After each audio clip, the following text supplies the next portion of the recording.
So I'm driving my 11-year-old Layla to school the other day, and she said, "Can we listen to Loewe?" And if you don't know who that is, well, I'll just play you the song. The song's called From the Start.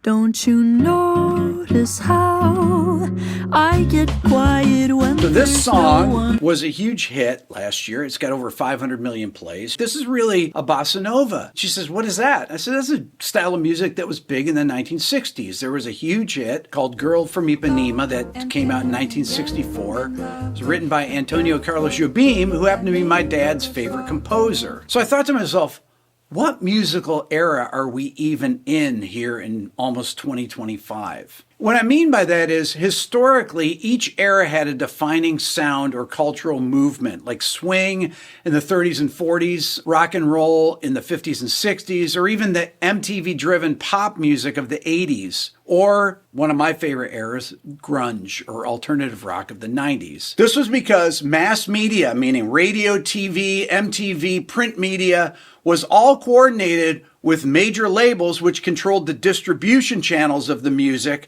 to create dominant narratives so that you would have these ubiquitous artists and songs. If you think of someone like Sting, Every Breath You Take, that song was known by everyone, which made it easier to label the era by a few breakout genres or styles. If you take a style like grunge, what does grunge sound like? Grunge is heavy, low-tuned guitars, introspective, dark lyrics, really natural sounding instruments, and great singers like Kurt Cobain from Nirvana, Eddie Vedder from Pearl Jam, Lane Staley from Alice in Chains, and Chris Cornell from Soundgarden. The grunge bands had its own fashion aesthetic as well. Think of things from thrift stores, flannel shirts, band t-shirts, ripped jeans, sweaters like Kurt Cobain would wear, or combat boots. These were all things that were associated with the style of grunge. Okay, so when was the last definable era? To me, it would be the late 90s, early 2000s pop acts like Backstreet Boys,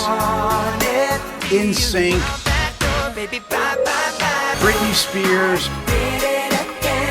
or even Avril Lavigne. That was a really dominant musical era. Here's an interesting fact. In 1999, record sales reached their peak when 600 million people spent an average of $64 on records, achieving $40 billion in sales of recorded music. That's insane. So what was the turning point that ended these dominant genres of music? To me, it was the internet and streaming. It was things like Napster, the iTunes Store, Spotify, YouTube.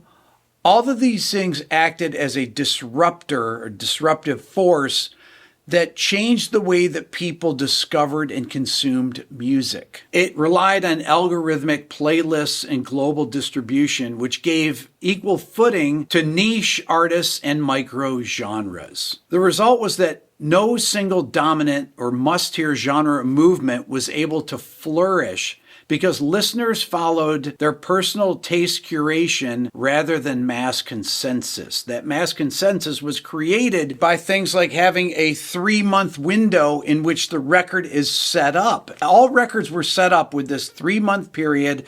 You'd release a single, you'd go to press 3 months ahead of time, you'd be in all these magazines, you'd have your video hit on MTV, everything would happen at once, and you would build that consensus, and everyone was hearing this record all at the same time. In today's musical landscape, there are countless subgenres that exist in parallel. Bedroom pop, lo-fi beats, hyperpop, neo-soul revival, niche metal scenes like progressive metal, and each of them have their own dedicated fan bases. Because today, there's really no unifying broadcast platform like we had with radio and MTV that forced this collective experience for listeners. So really now we're in what I would call a post-genre world, where artists openly blend styles like rap and country, or jazz chords and R&B, or electronic music and rock, blurring the boundaries of these specific genres. And genre labels feel increasingly outdated, replaced really by mood-based or influencer, I hate that word, influencer-driven curation. The industry success metrics now reflect broad, varied tastes, where you can have massive global hits that people don't know. When I did my video on Blinding Lights, it's the most streamed song on Spotify. There's so many people that say, I've never even heard that song. I know so many people that have never heard a Taylor Swift song. They know who she is. They don't know any of her music. I just did this video where I mentioned Mr. Beast, the biggest person on this platform. Half the comments are like, I don't know who that is. So are we between eras, or is this the new normal? It's possible that we're in a transitional phase, the algorithmic age, where discovery is personalized rather than collective. But for now, we're living through a moment where each listener can curate their own mini era, I guess, where there's no particular dominant sound, just a galaxy of possibilities. Love to know your thoughts. Hit the subscribe button, leave a comment. Thanks for watching.